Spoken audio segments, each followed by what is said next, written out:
Hey everyone, welcome to another installment of Meet the Pros. I'm Glenn Aspesley. I'll be your host today for Meet the Pros, coming to you live from Ecamm headquarters.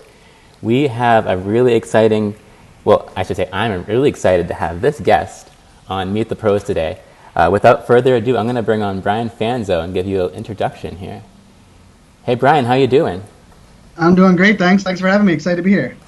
Good to have you. So in case you don't know, and you probably know, Brian Fanzo is the founder of iSocialFanz, a huge advocate of live video over the years, also self-described millennial keynote speaker. He inspires, he motivates, he educates businesses on how to leverage emerging technologies. I'm totally reading this off a piece of paper. And I just have so many questions for Brian right today.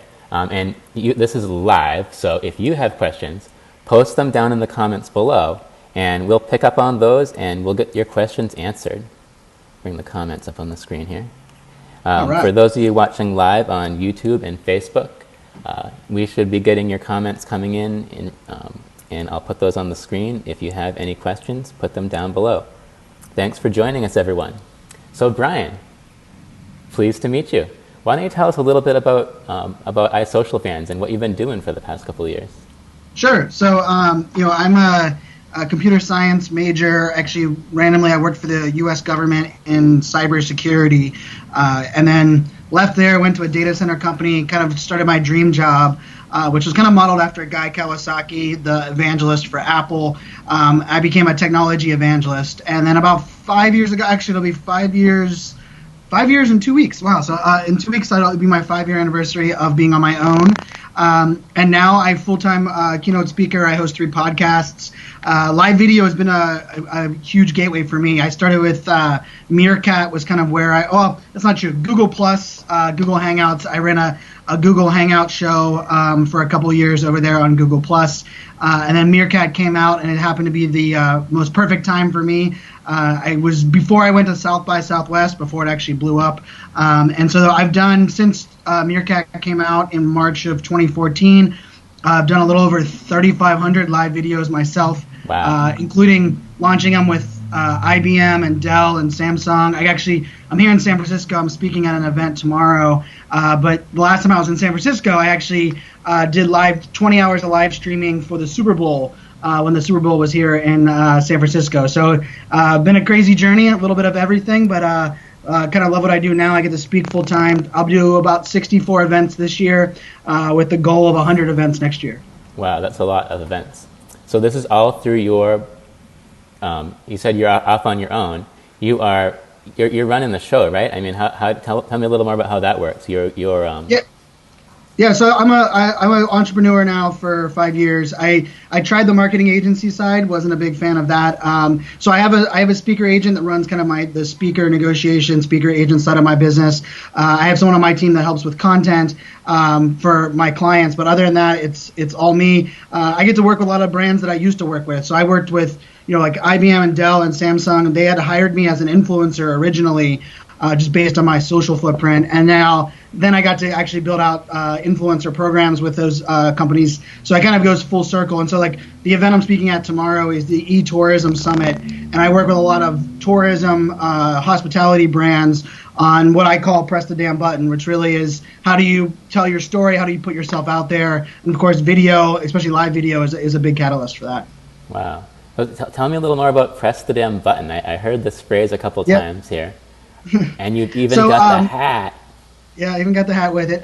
So it originally was press the damn button was actually just one slide on one presentation that I added in 2016. And what had happened was 2015, I was doing at least one live video a day. And this was when we just went live because we could go live. We learned quickly that there was a lot of bad live content that we were creating. But at that time, we were just going live all the time. And so I would speak at these brands and these companies. I would go on stage, and they would say, Brian, you inspired me. I believe in live video. I'm going to do it. And then they would come a year later back to that same event, and they're like, so Brian, you inspired me last year. Here's all my notes. This is all the great things I've done. But, I went to go live, and then this didn't work, or this didn't work. I didn't have the equipment. And they would be like, well, we're going to think about going live this time. And out of bit of frustration. I was like, Jesus, just press the damn button. I mean, that was the epitome of it. And now it became a thing. Now it's my first book that I'm finishing up right now, which will be called Press the Damn Button. Empathy starts with me is kind of the mantra there. And so I really focus. It's my keynote that I'm giving. I'm giving it 3 times this week and 3 times next week as well. And it started with live video. It kind of went to video. Now it's more storytelling as a whole. And it's just kind of something for people to remember, like putting yourself out there is scary. Nobody, your first time on live video is hard. The first time you ever watch yourself back on video, you realize that you hate watching yourself on video. And these are all things that everyone realizes, but until you press the damn button, we're going to make excuses. My hair appointment, I have a webinar, I don't have the right lighting. I mean, I'm sitting in a hotel doing this on my laptop at the moment. And you don't need as much as what people say. So press the damn button really was a mantra of stop overthinking, stop talking about doing it, and just start actually doing it. So it sounds like you're describing, a less structured approach to it too, right? I mean, yes. You're in a hotel room, you don't have any sort of lighting. You're just kind of let's do it. Let's go live. Is that kind of your approach to it? How do you? So my big thing is that you have to go live first to figure out, or you have to use video or really tell your story first before you can figure out what works. And I'm a huge fan of strategy. I believe in gear. I believe in equipment. I believe in kind of having a process. But you can't figure out what you need until you start doing it. And I think for so many people, we use equipment as a crutch. Oh my goodness, I don't have the right equipment, so I can't go live. No, you don't need the right equipment. You're using the equipment as an excuse to allow yourself to forgive yourself for not using it, right? And so for me, press the damn button is no excuses, no BS. Grab your phone, press the button, start getting used to it. I'll do this tomorrow on stage. There's a lot of people that hate looking at themselves on video, right? And it's not natural, it's weird. And so my challenge to them is don't even use live video. Don't do Facebook. I want you to FaceTime with your family 5 times this week. Get used to seeing yourself on FaceTime, right? That's a start. And then once you kind of get started on something like that, then you can kind of slowly move down the line. And so I'm a big believer in just pressing the damn button to start with. And then once you figure out what works, okay, now maybe let's upgrade the camera or the lighting, or actually more importantly, the audio. We all know that kind of the audio is the most important. But I think that's, for me, it is unstructured. I mean, I can tell you the videos I did at the Super Bowl were with my iPhone. I did 20 hours of video live streaming using Blab and Periscope at the Super Bowl on behalf of the Super Bowl, SAP, and Capgemini, and I did it all from my phone. So if the Super Bowl was okay with mobile phone content, I don't believe any brand or business has an excuse not to at least use the phone that they have on their pocket to use video. So it sounds like you're saying the focus should be more on, I think you called it telling your story, right? I mean, yep. What kind of advice do you give people on how to best tell your story with live video? I mean, so I think putting yourself out there is scary and it's hard. And I like to tell people, if you're not sure what your story is, ask your best friend and your worst enemy, and then you're somewhere in the middle of that is really what the story is that you should be telling and putting people out there. But I think telling your story, I believe in be yourself. Be yourself. For me, social media was overwhelming in 2013. I actually was not a fan. I spent all my time trying to create the perfect post or the exact right tweet or control what people had to say about me, and I was overwhelmed. And I remember the day, November 2nd, 2013, my mom actually had messaged me and was like, I'm curious why you don't have your hat on in your profile pictures on social media. She's like, I just want to know that, are you being authentic online because you're unapologetically yourself offline and it's where you found success? And I was like, oh crap, I don't think I am. And that, at that time I had less than 2,000 followers on social. Social was kind of overwhelming, and now I have over 250,000 followers on social. And a lot of that has to do with the fact that I stopped trying to be perfect. I stopped trying to control the narrative. I stopped trying to say or tell stories that I thought other people wanted to hear. I started telling my story. I started sharing who I was. I started being okay with saying, hey, I screwed up or I made a mistake. And I tweeted this out this morning. I was a little fired up this morning. And because I made a comment last night during the baseball game that I lost my I was a third baseman in high school, and I lost my high school. I didn't even make the team my senior year in high school because Ryan Zimmerman, who is the third baseman for the Washington Nationals, who hit a home run last night, was the one that he was a freshman, and he beat me out for the spot. And people were like, Brian, I can't believe that you admitted to losing that spot to, like, and I was like, wait, he's a Major League Baseball player. Like, to me, it was like this weird, like, element where people were like, they were so surprised that I was willing to admit that. And the tweet I put out today was, those that are willing to admit they were wrong or they've made mistakes or failed are humans. Those that are trying to be perfect, trying to portray perfection are liars. You get to choose what you want to be. Or you want to be known as a human or someone that's lying, trying to sell unicorns and rainbows and stuff that doesn't exist. And so that's where I look at it. Like, telling your story doesn't have to be difficult, but it is awkward. It's something that not everyone's used to doing. But the thing that I like to tell, and like I use my dad as a good example, is that we used to live in a day and age that said, I'm gonna let my work do the talking for me. And now in the day and age, if you were waiting for your work to do the talking for you, no one's ever going to hear you because there's bad news, there's fake news, there's people that can scream on the megaphone of live video or social media. So it's now up to us individually to tell our own story. And I think that once you realize that, you're like, oh, I guess that's true. And the big piece of it is once you start getting used to telling your story, then it becomes a lot easier. And so that's where, for me, live video was, I wouldn't be anywhere close to where I am today right now if it wasn't for live video. I mean, live video became the catalyst for my message, and part of it was because YouTube scared the crap out of it. It still scares me. YouTube still bothers me. It's, SEOing and thumbnails and consistency and all this stuff that, like, really can get overwhelming. Live video is like, oh, I just press a button, I can be myself, I don't have to be perfect, I can interact with people, and when I'm done talking or done having something to say, I get the hell off, right? And all of a sudden I was like, oh wait, live video is that piece. And so I think for everyone that's out there, it's not about like you have to do live video. To me, it's find what you're used to, where you are best telling your story, and then tell your story. And the second place you go is figure out where your audience is, and then tell your story where your audience is. Interesting. And it sounds like you were saying being authentic is a really important part of this. I mean, that's the biggest part. People can sense. I feel like people can sense that authenticity when they see someone, and it's so difficult. I find, like, doing a call like this, with you. Yep. I called you earlier, and we were just like chatting normally, like, hey, what's up?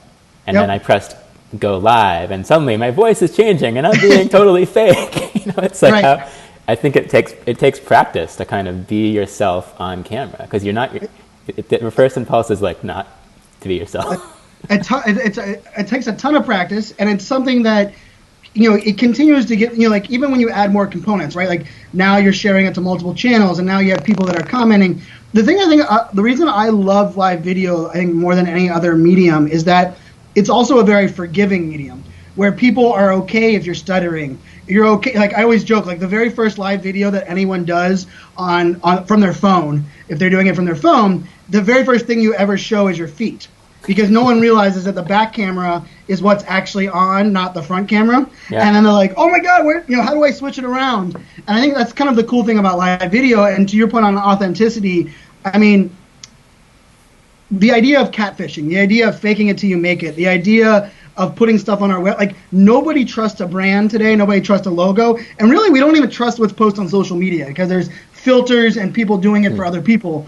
But the thing about live video is you can't outsource it. You can't mail it in. You can't fake it. You can't put it. Like this is just kind of how it is, and like that's part of the reason I've always gravitated towards live video, because if I want to believe somebody, I want to look them in their digital eyeballs, and live video is kind of that catalyst for doing that. Compared to even something like a YouTube video, like you can be really good at production video and jump cutting, and it can make you look really good when you're not really good. And I think part of this whole world we're living in right now is we want real people. We want to connect with real people. We want to buy from real people. And live video is that kind of gateway to let that all happen. It's really interesting. And I'm really surprised to hear you say that you were kind of down on social media at first. Well, it overwhelmed me big time. I was one that kind of looked at it and was like, I want to serve what other people want. And so and even social media today, like I love social media. I mean, I'm a huge believer and fan. I mean, it's changed my both my business and my personal life. And I believe we're living in the day and age today. And really what my book about, Press the Damn Button, a lot of it's about the idea that we should be more empathetic. Suicide rates should be going down. I mean, even my shirt, it says we're all human, right? Like the idea that like social media should allow the human characteristics that bond us to be able to allow us to grow as a society. That doesn't necessarily happening at the moment, but it is something I believe will happen. But I do think a lot of it becomes, we have to put down the barrier of perfection. We have to stop trying to control the narrative, and we have to start forgiving people that make mistakes, because we all make mistakes. And weirdly in social media, like the whole Ellen DeGeneres thing yesterday, she was sitting next to President Bush at the football game on Sunday, and I was on Twitter today, and the amount of people that were bashing Ellen for sitting next to President Bush, and then Ellen came out with this beautiful video explaining why she did it, and how just because she doesn't get along with somebody and doesn't believe in all of their same narrative doesn't mean she can't be friends with somebody. And I'm like, hallelujah, that's what we need to hear more of. And I think in the next year, the United States is going to be more divided than we've ever been in the history of time. And I think we need more vehicles to make us more connected. And reading those tweets people were tweeting Ellen over the weekend, it was disgusting. I was like, you've got to be kidding me. And I think it is a balance, but I do believe in kind of the cream rising to the top and the bad news and the fake news. The only way that we can combat the bad news and fake news is by telling more stories that are good stories. If we keep giving the attention to bad stories and fake news, then that just keeps getting all of our attention. And I think it comes down to people putting themselves out there. It's businesses or individuals and telling their story. So do you feel like the medium can really have a big effect on the message, as far as like Ellen's live video versus just people being nasty on Twitter? Maybe it's with Twitter, you're sort of hiding behind that, a 100 letters. The keyboard warriors. Everyone can be a bully and say mean things on a keyboard, but majority of the time they would never say that in person. And live video, interestingly enough, live video does invoke trolls, mainly, and I always like to kind of put this out there, because they can get an instant reaction, right? On Twitter, when you're tweeting at Ellen, you don't even know that she read it. But if you come on live video and you make a comment, you can see that I'm reading your comments. But the neat thing about that is there's also this element of empowerment, because you get to decide how you handle it. I did a live streaming project in 2016 with Applebee's. We took over Applebee's.com. We did 12 hours straight of live streaming on Applebee's.com. Myself, Vincenzo Landino, and Sonny Lenarduzzi. And it was a crazy cool project. But about a couple hours in, someone actually jumped in and was making comments from the TGI Fridays handle. They didn't realize they were logged in under the TGI Fridays handle at the time. But just that idea that they were making comments and then they realized it, and it was so funny. Everyone in the room that was watching the live, they came to the defense of Applebee's, not because they were Applebee's super fans, but because they're well, Applebee's is going live and they're admitting what they do and how they make this all work. We don't even know what these other brands are doing. And I think that's where I look at people when they get worried about trolls and hate. There's you get to decide how you handle it. And live video, it's very easy. The amount of times that I've had live video, and how oftentimes someone disagrees with me, the first thing I'll do on live video is send me an email. I would love to discuss this on live video with you. And you know how many times I get taken up on that? One time ever have I ever got taken up on it. And by the time I got taken up on it, we both had come up to an agreement that we are both looking at the same problem difficult, right? So there is an element of getting people out from behind the keyboard warriors, but also realizing that you get to decide how the narrative's kind of discussed. Wow. So I'd love to hear more about some of these live video projects that you've done. It sounds like you've done a lot of these really interesting sort of takeovers and live video productions. Yeah, so for me, I was kind of I always like to say I was the guinea pig. So when I would go, I launched Dell's very first Facebook Live, IBM's very first Facebook Live, and Periscope. I helped launch Oracle's Instagram Stories, nice. Oracle's Instagram live video. And a lot of times what happened was I was trying to get them to empower the people of their brand. And so SAP, the technology company, was actually one of the first ones that I ever teamed up with. And a lot of times I work with them to, hey, this is why live video is valuable. And I'm not one that believes live video replaces production video. I believe they both work hand in hand. I think live video amplifies what you're doing really well already. If you need to use production video, that makes sense as well. But I've done some cool ones. I did Applebee's. I did some stuff with the UFC where we did a influencer behind the scenes project with the UFC in Las Vegas. I got to go to MGM Grand when they were rolling out a new. I actually live streamed the release of the Snapchat account for the MGM Grand hotels, where we went like in the war room and went backstage and we interviewed everybody on their team before their Snapchat account went live. And so I'm a big believer in like, I mean, when I look at the projects I've done, you know, SAP, Samsung, the Super Bowl, Dell, Oracle. Majority of the time, my whole like pitch is, how do you give access to what you guys do great in your company?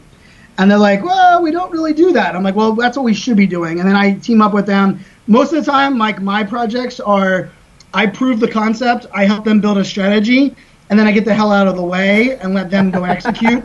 I don't run an agency. I don't have like an alternative motive to be like, hey, I want to run every live video you've ever done. But I'm such a believer in like putting yourself out there that I want to work with the different brands and different agencies to kind of make that happen. I'm actually doing a live video project with a real estate titling company. And our goal is to get 300 real estate titling agents to use social video by the end of the year. And we're like really close to making it happen. And that's a fun one too, because they understand word of mouth, they understand trust. And for me, I was like, well, the reason Facebook doesn't work is because you're just drowning out the noise. Why not, you know, fire up the video camera, let people look you in their eyes and build trust that way? And so I get to work with, I mean, I like to say I've taken some of the like the most least sexy companies ever to use live video, like IBM. I mean, IBM was 7 weeks, 16 legal phone calls before we ever went live. I mean, like the amount of like red tape. And then it's still my favorite quote of all time. The head of brand management for IBM, we're about, I'd say 3 minutes into a 10-minute live stream. And she just like leans over to me and whispers in my ear and she goes, wow, it was just as easy as pressing that damn button, Brian, wasn't it? And Nice, I was like, nice. I was like, it was 16 legal phone calls and 7 weeks worth of strategy work. But I think that's kind of the magic. So yeah, I've done some cool projects over the years. And it, you know, a lot of it ends up being, you know, hey, if your brand's great, you trust your employees, let's empower that and press the damn button. Nice. And what about one thing people will probably notice immediately about you, Brian, is you have your own brand, right? I mean, you have these, you know, not everyone makes their own personal hats. It's You true. talk a little bit about how you build your own personal brand and how that plays into your freelancing job working with other companies. So I think, you know, standing out from the noise is hard, right? And, you know, I like to say the number one way to stand out is to be consistent. The second piece of advice I give is to be yourself. And I've always been a backwards hat guy. I've always been someone that like lives my brand. I was born and raised in Pittsburgh. Anyone that knows me, I'm a Pittsburgh fan and everything. I have a Steelers tattoo. I drive a black and yellow Jeep. My company colors are black and yellow for obvious reasons. And so for me, a lot of it, you know, like Steve Jobs with Steve Jobs' shirt, right? Like Steve Jobs, you knew what Steve Jobs was going to wear. There's an element of that. And so I tell people, like, you don't need like a catchphrase. You don't have to wear a hat. I wear colorful shoes as well because I've always worn, the shoes I'm wearing on stage tomorrow are hot pink, like super hot pink Osiris shoes that Osiris hooked me up with. But like, so for me, it's a lot of it like, you know, I am who I am, and I want to like portray that. And the hats became a huge thing for me. I used to sneak the hat in my back pocket on the stage and then put it on whenever I was up there. And now people write in the contract, if we're hiring you to speak, Brian, we want you to wear a hat. And I even had a recent client ask if they could pick the hat that I was going to wear. And so something I'm doing in 2020 is that I'm going to create a group of hats, and I'm going to allow the event organizers to pick out which hat I wear on stage for their event. And I think that's kind of like the fun of it, right? Like, how do you become memorable? You know, we've heard there's lots of ways that you become memorable, but part of it is that you're doing something that's unique that helps them stand out. And you know, I'm a guy that doesn't really have a niche. So like, if you don't have a niche, it's even harder to stand out, right? Or a niche. Like I'm not a live video guy. I'm not a social media guy. I'm not enterprise tech guy. You know, I played semi-pro professional poker. I have like a weird random background. I like to say I'm like the CEO of Team No Niche. And so when you have no niche, you have to be able to be memorable and stand out in other ways. And for me, part of it is just who I am. And so I'll hear comments all the time where like, Brian, I was introduced to you, or someone mentioned like the backwards hat keynote speaker guy. And I'm like, well, at least they remembered me. They didn't need to know my name. They remembered me because of those things. And so that's kind of where my personal brand is going to fit. That is really powerful.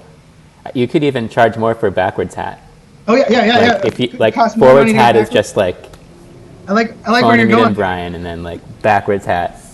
Wow. That is really interesting to think about. That's kind of like it's sort of it's a trademark almost of and people recognize that. I feel like a lot of people probably know you through your podcasts, right? I mean that's something that really took off. How do your podcasts play into your other? How do those sort of mesh with your other activities, like your freelancing, your live video production, and all that? So podcasting to me, I believe, is the most intimate medium there is. I believe it's more intimate than any other piece of content you can create. And part of the reason that is because, when you read a book and then you go watch the movie, why does every single person hate the movie? It's because when you're reading a book, you get to paint your own picture of what you're reading. So when someone tells you they're climbing a mountain or they're walking the streets, you get to decide as the reader what the streets look like. When you're watching a movie or you're watching video, the creator determines what the streets look like. We decide what you want to visualize. And so for podcasting, for me, the reason it's so intimate is that when you hear me tell a story, you get to decide what color hat I have on. You get to decide all of these things. And so for me, I've always looked at ways, like I didn't need my podcast to be the most popular podcast in the world, but I wanted to, for people that like to listen to content, I wanted to give them an outlet to do that. And weirdly enough for me, I've done 3,500 live videos since 2014. The thing that I consume the most is actually podcasts. I consume about 12 podcasts a week on regular, because that's the way that I learn the best. It's just, I don't watch a ton of video. I consume more, podcasting content. And so I decided early on, I'm going to create content in all different forms, and I'm going to let you decide, right? And so the way that I teamed this all up was, I was like, you know what? There's some people that don't even understand what podcasting is. Or like, how do you get a podcast?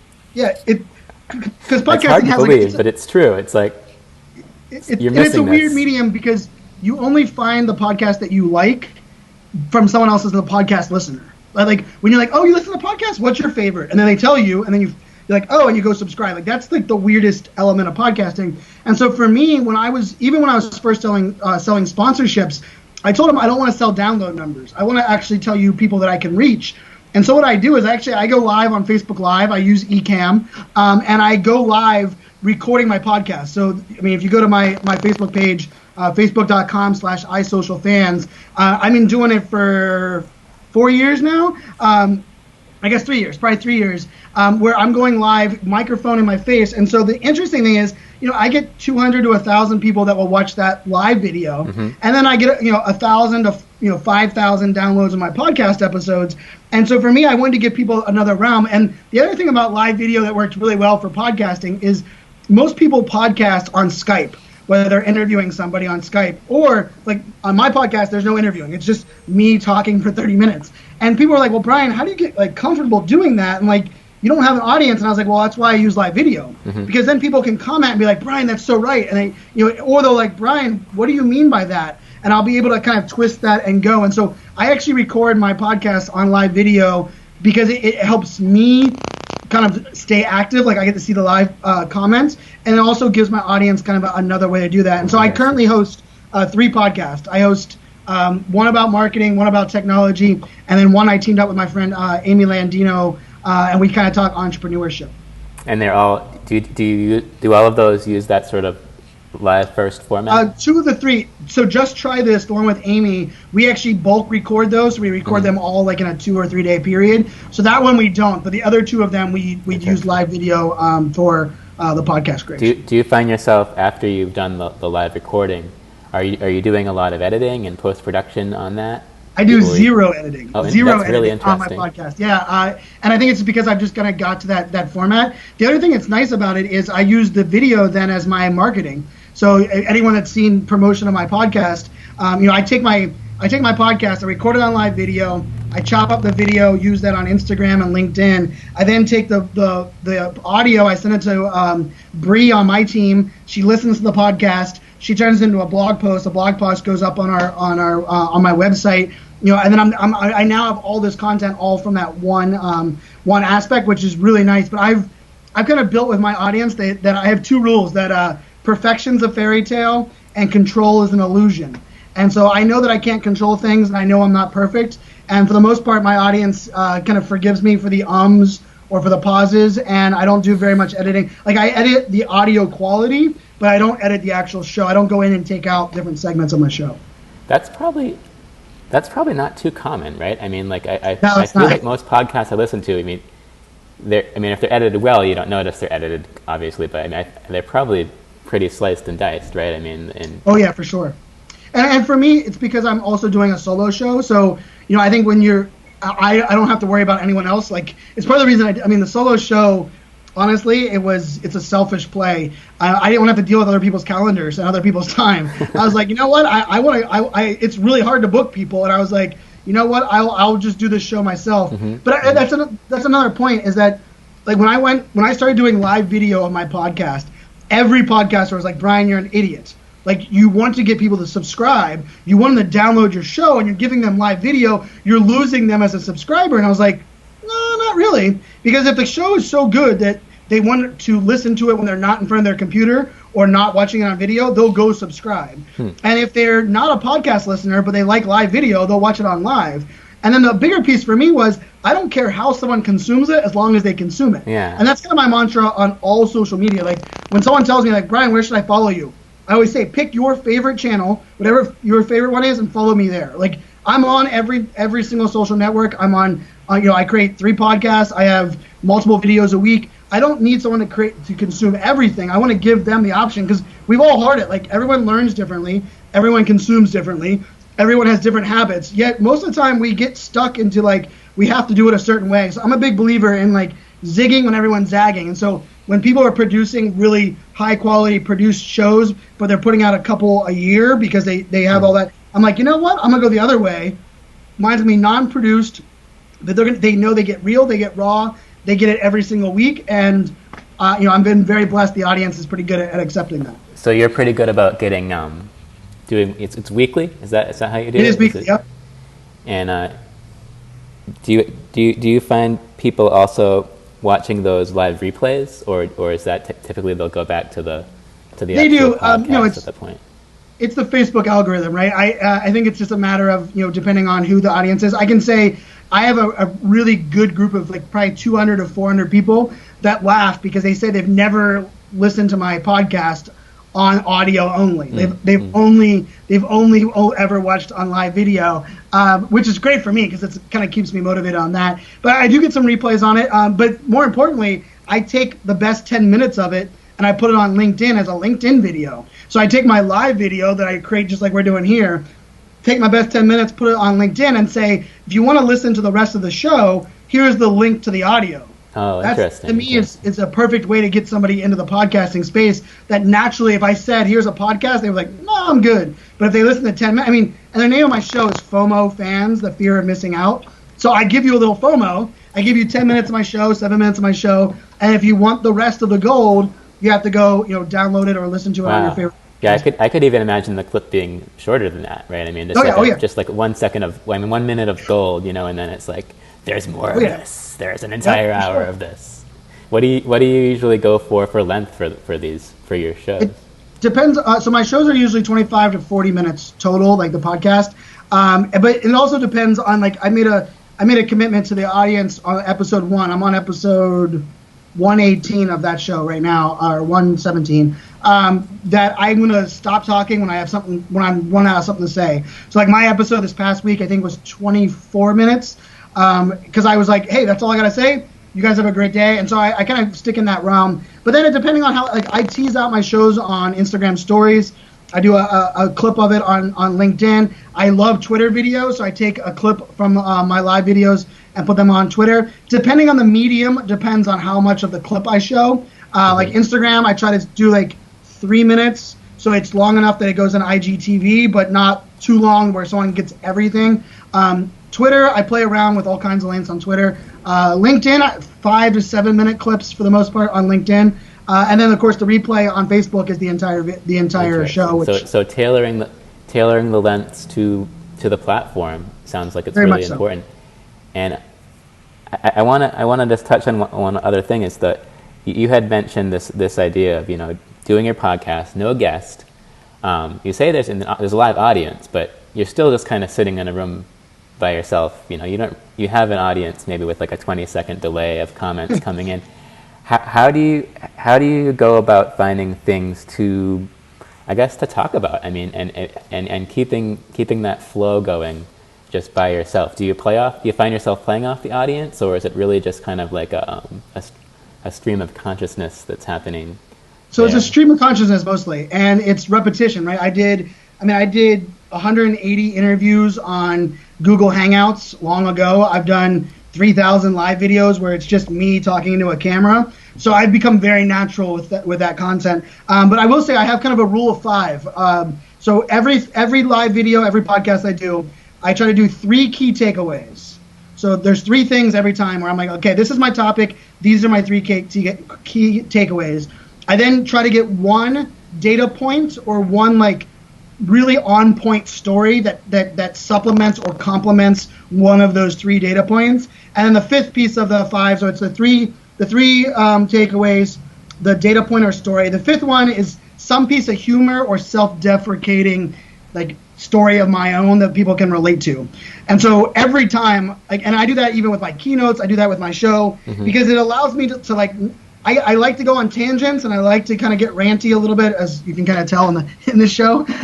But at the same time, I want to make sure that I'm not wasting people's time. So I always say, okay, what are 3 if someone listens to this episode on me talking about this topic, what are those 3 things? And then to answer your question, it's funny, I've never once ran out of something to say, and I create a lot of content. And part of that is it's a mindset that I adopted about 4 years ago. It took me a while to get to this, is that I realized that nobody is a competition. Just because other people are talking about the same thing I'm talking about doesn't mean I can't share my opinion, because I think this is that weird spot where people aren't looking for me to be an expert. They're looking for me to share what my view is on a topic. So something like the new iPhone. I have the new iPhone right now. So my episode this week is 1 week with the new iPhone. Well, anyone else would be like, well, Brian, there's like 50 million iPhone reviews that are out there in the world today. And I'm like, well, yeah, but my audience trusts me and my opinion based on the years that they've built up learning from me. Therefore, even though they have all these other options, they would appreciate my take on the new iPhone, right? And so that's when I started to switch my mindset to say, I don't need to be an expert. I don't need to know everything. People care about my take on a topic. I mean, I can talk about just about anything and everything. I literally have not once kind of been like, oh crap, I don't know what to talk about this week. I've been very blessed. I mean, when that day comes, I guess I'll figure out a way to I'll go have to look up the news or something. But for the most part, I've been very blessed on that side. But there is that structure there. You almost described any good screenplay or movie or book. It has that narrative, and then the sections, and then the full circle, and everything, the humor. And it sounds like if that's done correctly, people aren't going to necessarily notice that structure is even there. It's just all going to flow. But but it sounds like you plan. There's some planning going into that. For sure. It's mostly out of respect to my audience, because I mean the only thing that money can't buy is time. And I think when people talk about it all the time, like, well, one bad episode, that just means people will stop listening. No, one bad episode, people unfollow, unsubscribe, or block, or tune you out. And so I take it to heart that I don't want to waste people's time. Therefore, even though I kind of do it kind of randomly and I go live and people, I always say, just because it's live doesn't mean it has to be sporadic. Just because it's live doesn't mean there isn't a strategy. Just because it's live doesn't mean I don't think about the audience's time. And so those are big, important things to me. And yeah, for the most part, my audience probably doesn't realize that because when I come up with a topic, like for the iPhone one that'll be this week, I'm like, okay, what are the 3 things that I want people to tweet about this episode, right? And so I'll write them down. And so like, it might only be 10 minutes worth of planning, but it's 10 minutes that allows me to shape the 40 minutes or the 30 minutes of the show that I'm kind of creating on both Facebook Live and the podcast. Hey, you hear that, guys? It doesn't take more than 10 minutes to plan out your entire successful show. Yeah, that's true. Well, this has been really fun. What did we miss? What should we mention here that we haven't really talked about the tools really that you use, but it sounds like you're using Ecamm Live for the podcasts, and then you it sounds like the phone lives are a big part of it too. For sure. And I also, I'm a big believer in kind of figuring out what works for you. Like, I mean, I do a lot when I'm working with brands or executives. More often than not, I have them using their web camera to go live. And it's because they're more natural. Because when they look at their phone, they all of a sudden get like freaked out. Like, oh my God, I'm looking at my phone. But yet they've done webinars and they've done video chats with their coworkers using and that's what I'm using right now. I'm using the Logitech web camera for this show right now. And so for me, it's kind of like one of those things. Like when I'm doing a live out in the world, here, I'll grab my. So I have I have the new Switch Pod, which is from Pat Flynn, and so this is actually funny enough. Like you can even see. So this is the new. It's kind of a vlogger's tripod that automatically flips out for you to that is use slick. As a tripod. Yeah, he kickstarted it. I think they raised $9 or $10 million, and I was one of the first backers of it. So he's rolling it out to the backers now. But I know you can still get it at SwitchPod. I think it's switchpod.com. But it's like I'll be using this later today, and I'll just be putting my phone on here, and then I also have like my GoPro. So like the GoPro, I'll be doing some B-roll on the backside of that. So I'm a big believer in like using what makes sense for the medium and the time of day, right? So like I could have used my phone for this streaming that we're doing right now. I could have used my GoPro. I could have used my DSLR, but it made the most sense for me to use my web camera. And so I'm a tech guy. I can tell you I probably have tried out like every device. I mean, I've tried out every streaming software you can imagine.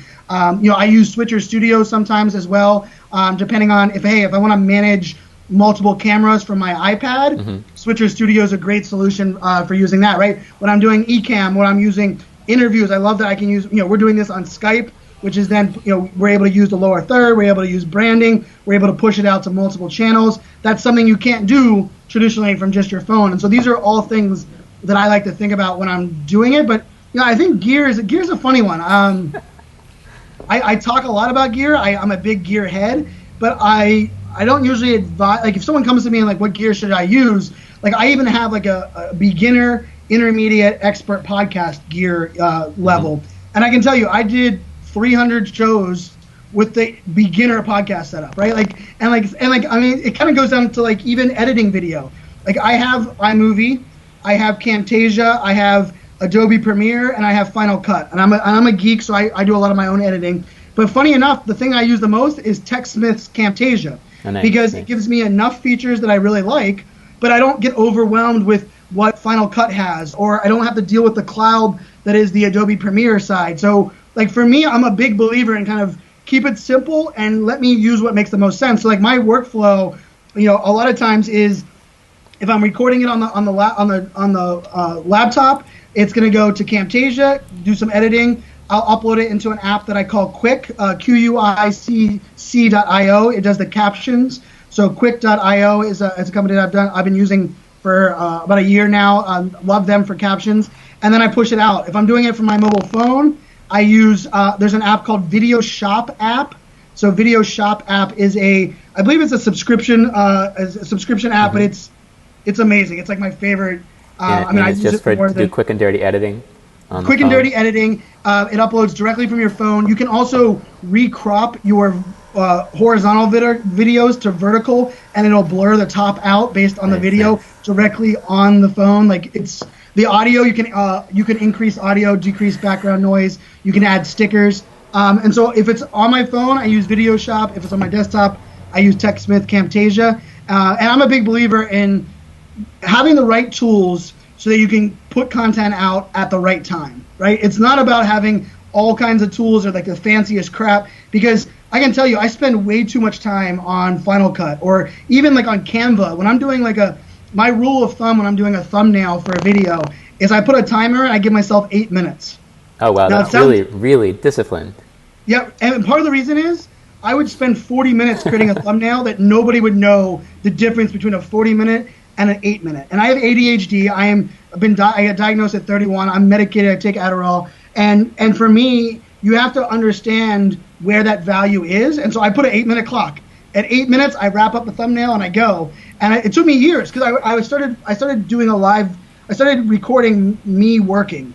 And I was like, what the hell was I working on for 40 minutes? I was like, oh, that thumbnail. And I'm like, do people really care about my thumbnail? Like, I changed the font and changed the colors and all that.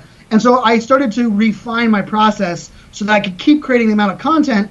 I travel, I do 64 events this year. I have 3 daughters. My girlfriend lives in Atlanta. I live in Washington, D.C. So I have a long-distance relationship on top of all that. So I have a lot of stuff going on in my life. So for me, it was like right tools to put stuff out at the right time. And I just kind of don't mess around when it comes to that kind of stuff. Wow. And there is a certain beauty to the tools that don't provide a lot of options, right? I mean, it kind of like you maybe get even more artistic if all you have is the ability to do just a few things, crop, white text. Oh, yes. And suddenly you're not getting bogged down and distracted by all like, oh, look, I have 50 fonts to choose from and I can make it a rainbow and I can, it's just kind of like, okay, we just saved you a lot of time. I always say my tagline for that is limitations inspire creativity. The more limitations that you have, the more you can be creative. When you have no limitations and someone gives you a whiteboard, you're like overwhelmed by all the possibilities. But I started to grow a really good brand on Snapchat, and people were like, how are you doing that? Snapchat doesn't allow, at the time, they didn't allow linking out. They didn't allow tagging. They didn't allow analytics. And I was like, well, I created a campaign that you screenshotted something on Snapchat and you posted it to Twitter. And they're like, how'd you come up with that? I was like, well, the limitations of Snapchat made me come up with something that was more creative. And I end up launching Snapchat campaigns for brands based on that limitation. So I do think there's some fun when you are limited, when you find a tool that has limited functionality that allows you to be creative in your own ways. Interesting. All right, guys, you heard it from Brian. Here, simplicity. Yep. Simple gear. Focus on that message. Plan out your lives. We got some good stuff here. I learned so much. I hope everyone watching learned a lot too. And for those watching in the replay, this has just been so much fun. Thanks for joining us. Press the damn button, right? Do you want to? I think you have an upcoming book, right? I do have a upcoming book. So my website is iSocialFanz.com. Was where all my media and my podcast are. If you're interested in the speaking side of the house, my website for that is brianfanzo.com. Nice. But for the most part, I'm iSocialFanz on every single social network, from Tumblr to Pinterest to everything else. So pick out your favorite network, give me a follow over there. And I always love questions. Feel free to, if you're watching the replay or you later on come up with a question. I have gear up on my website as well that I kind of, anything that I mentioned on here I have up there on my website. But all of it's ungated. There's no sign up for my something to get, and hopefully the book will be out January, February timeframe. But once I have the final publishing date, it'll go up there on iSocialFanz.com. Nice. Well, this was great, Brian. Thanks so much for joining us. Yeah, my pleasure. You guys have a great day. And congratulations on your 5 years striking it out on your own. It sounds like things are going pretty well. I can't complain, man. I'm living the dream. All right. Thanks for joining us. Thanks for joining us, everyone else. And see you next week on Meet the Pros.